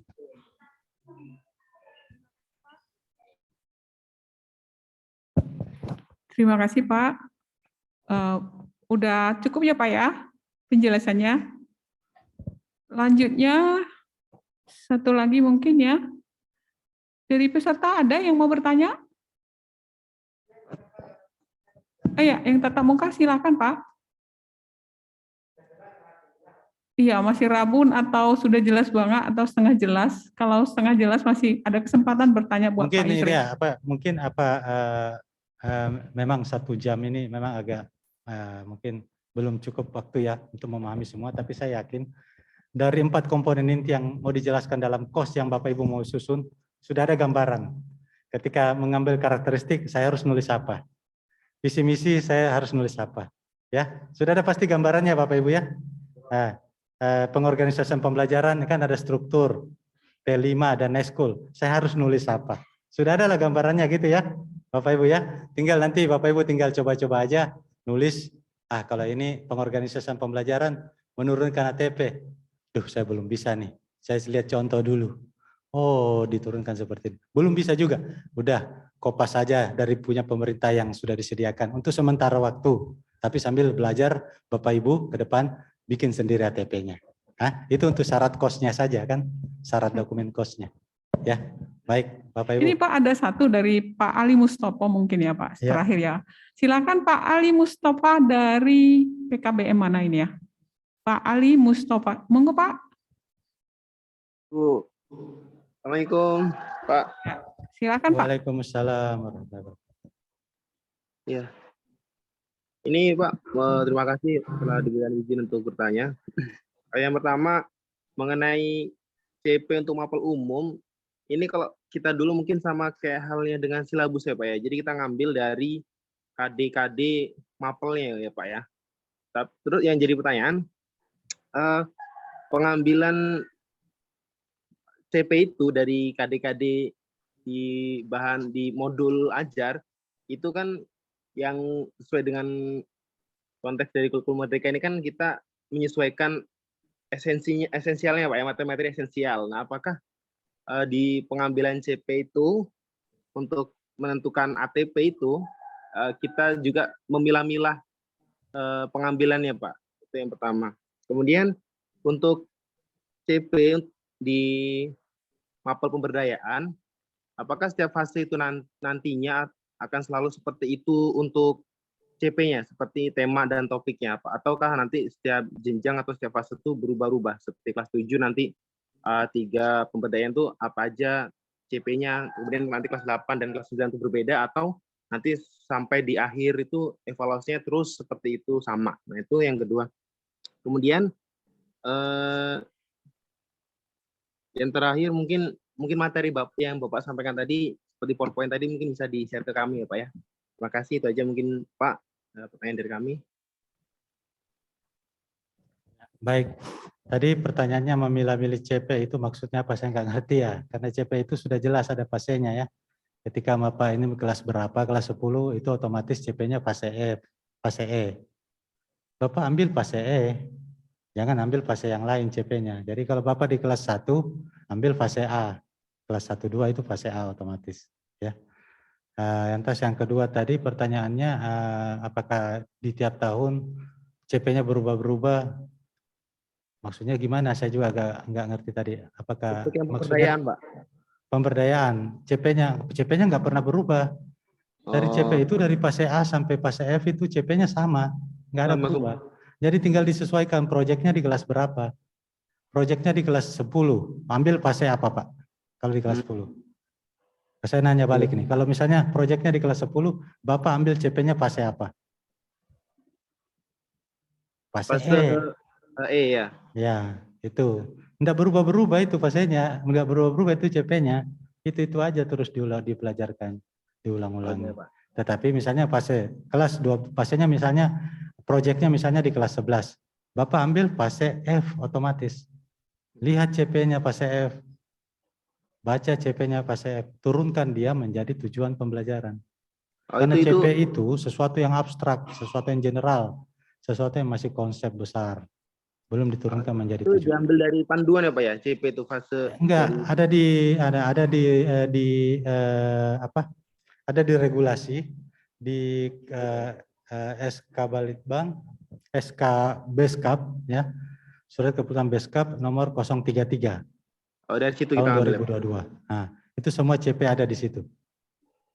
Kemudian ketik aja di internet CP 2022 gitu pasti akan muncul. Ya, nah, anunya. Terus untuk meyakinkan nih Pak, jadi berarti kalau untuk visi misi dari paket ABC itu kan sama berarti ya Pak ya untuk PKBM itu ya. Jadi disamakan gitu ya Pak ya.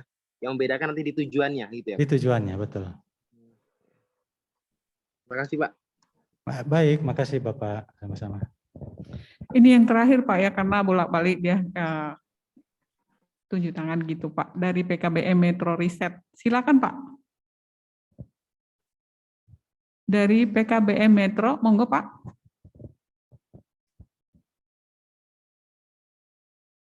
Belum ada suaranya Pak, masih unmute. Dengar Bu ya? Oke, silakan Pak. Udah. Iya, siap. Perkenalkan Pak, terima kasih atas kesempatan yang diberikan. Saya dari Kota Kendari, Provinsi Sulawesi Tenggara. Ini Pak yang saya ingin tanyakan untuk PKBM penyelenggara vokasi Pak. Ingin saya tanyakan,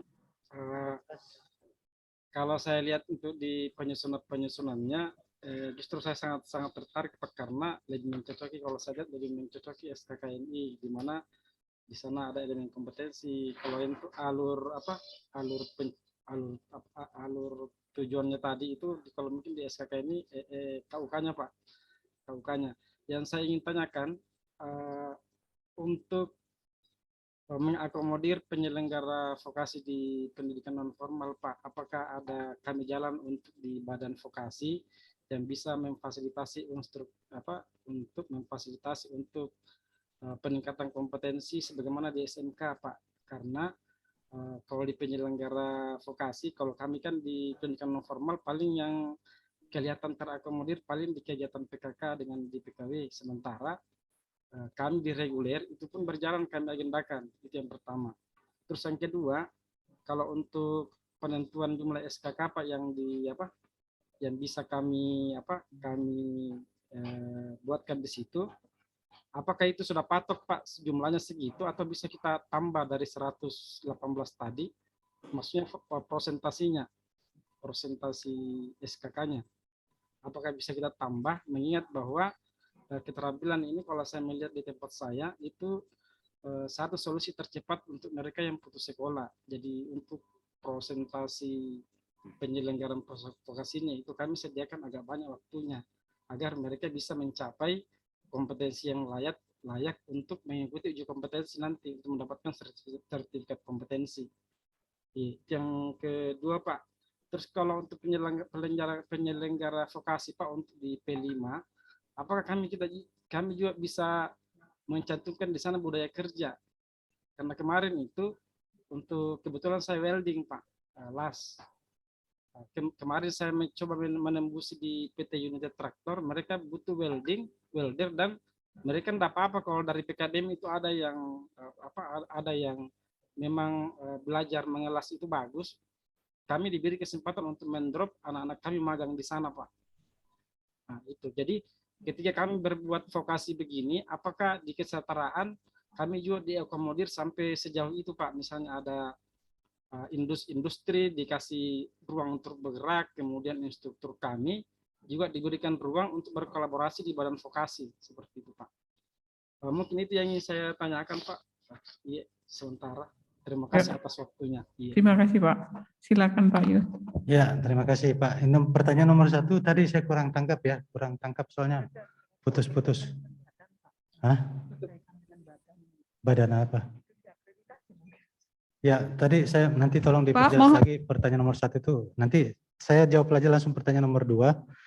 Pak, ulang lagi pertanyaan nomor 1 kurang jelas tadi karena suaranya putus-putus. Putus-putus ya Pak ya. Ya, enggak. Ini, Pak, untuk PKBM penyelenggara vokasi itu kan kalau kita videonya dimatiin aja Pak. Videonya dimatiin aja biar bandwidth-nya bagus. Oh, siap. Soalnya putus-putus. Ya. Ya. Kalau ini sudah jelas ya Pak ya? Sudah jelas ya Pak ya? Iya. Ini Pak untuk PKBM penyelenggara keterampilan untuk vokasi, kan ada pemberdayaan dan keterampilan di situ Pak. Nah, maksud saya apakah di kurikulum Merdeka ini itu PKBM diakomodir juga untuk keterampilannya? Salah satunya diantaranya yang mungkin saya contohkan seperti di komunitas belajar. Apakah kami diberi kesempatan untuk berkolaborasi dengan lembaga-lembaga seperti di formal atau di badan vokasi untuk mengembangkan Oke, saya paham. program kejuruannya kami, program keterampilannya. Ya, Iya, terima kasih. pertanyaan nomor 1 sama nomor 3 kayaknya hampir sama ya Pak ya.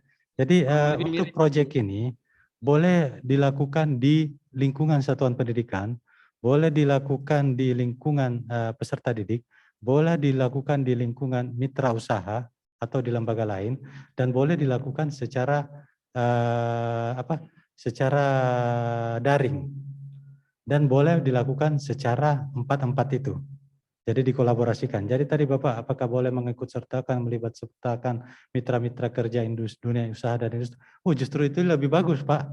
Karena untuk istilahnya approve dari keterampilan itu sendiri kan terukurnya, tercapainya langsung di dunia industrinya. Jadi ada alat ukurnya, tolak ukurnya, apakah dia betul-betul sudah on the track, sudah betul dalam mencapai tujuan-tujuan keterampilan itu atau enggak. Justru kami sarankan seperti itu Pak.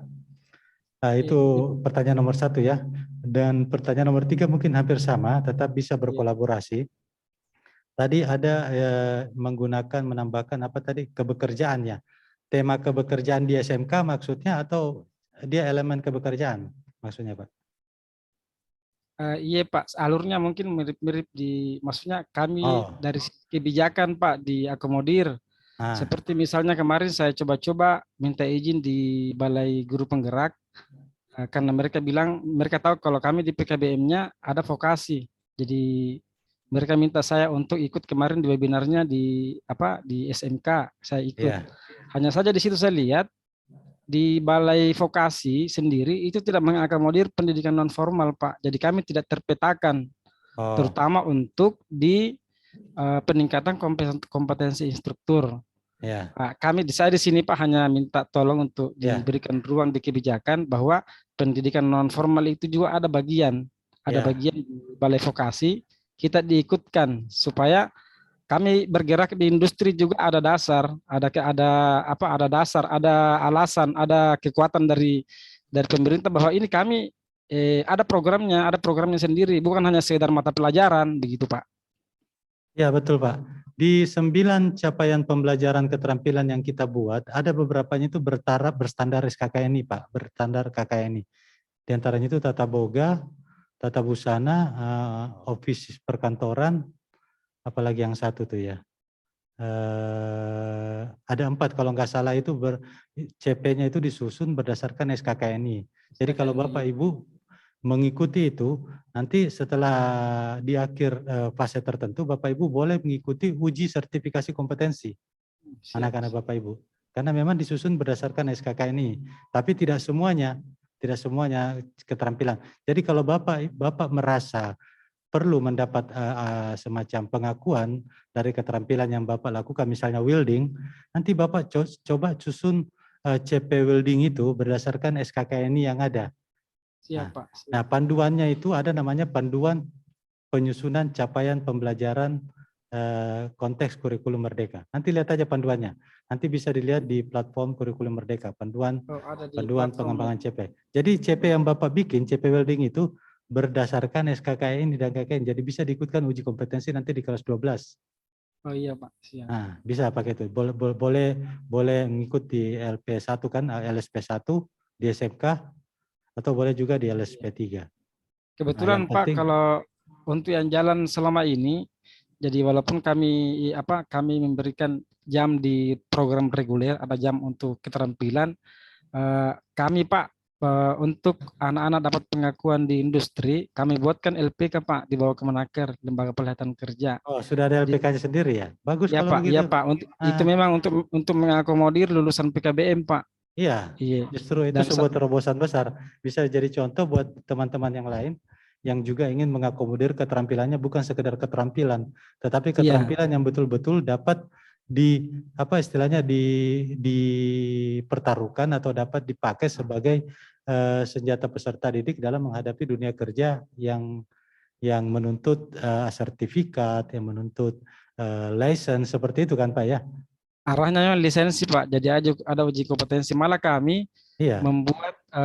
membuat gedung keterampilannya itu standar uji kompetensi Pak.